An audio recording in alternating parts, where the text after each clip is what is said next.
Hi, my name is Charlie Price, lead designer at Liquid Entertainment on Rise of the Argonauts, and we're here today to talk about leveling up. So from the outset of Rise of the Argonauts, we really wanted to go through and capture that experience of playing a myth, really immersing the player within the Greek mythological world, which is what led us to the favor system. And the favor system is basically how Jason's going to be leveling up over the course of the game. Now there's two main ways in which Jason can go through and gain favor with the gods. One is through deeds and the other is through dialogue.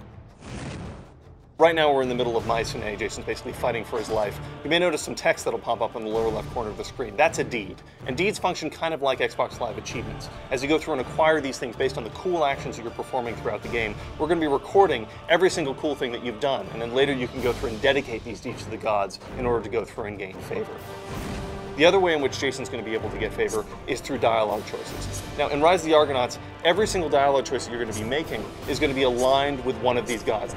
We're making an Athena choice, for example, here. We've just gotten a little bit more favor with Athena, and we might be able to go through and buy a new aspect or god power. You'll have this whole list of deeds based on the things that you've done throughout the game. And you'll be able to go through and approach shrines like the shrine to Ares that we have over in the corner here.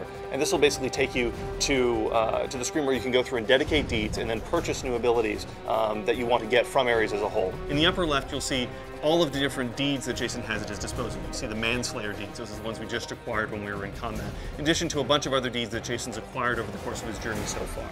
In order to go through and gain favor with the gods, you go through and dedicate these deeds. And right now we're on Ares' screen, so any deed that we go through and dedicate is going to go through and give Jason additional favor. You'll see that meter in the lower left is slowly filling up with every single deed that we dedicate. To go through and purchase new abilities, we're going to purchase a couple real quick. First one is Shieldbreaker. Shieldbreaker basically increases your ability to go through and do damage to shields. We're also going to go through and purchase an ability called Menace. We're going to purchase a god power here, which is called Rampage. Now, these other abilities that we just mentioned, Shieldbreaker and Menace, those are passive abilities. Those will fire off automatically, and we'll see them come into play. But Rampage is an active power. It's something that Jason will actually be able to call upon in the thick of battle, and it dramatically increases Jason's power. So, we're in the second arena fight now. We're going to go through and show you a couple of these cool abilities that we just went through and purchased. So, we just used Rampage. As I mentioned before, that basically jacks Jason's power through the roof. So as we go through and hit these guys, you can see we're sending them flying. Now, you just saw that flare-up that occurred on Jason. That means that Menace is active. And every time you go through and hit someone now with Menace, you'll see that additional flame effect that goes through and reinforces the fact that Jason's doing additional damage.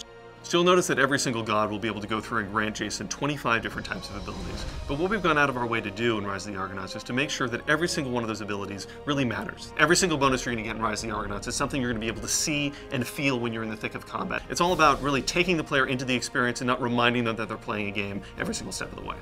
That was an inside look at leveling up in Rise of the Argonauts. Be sure to check out the game coming out soon on Xbox 360, PlayStation 3, and PC.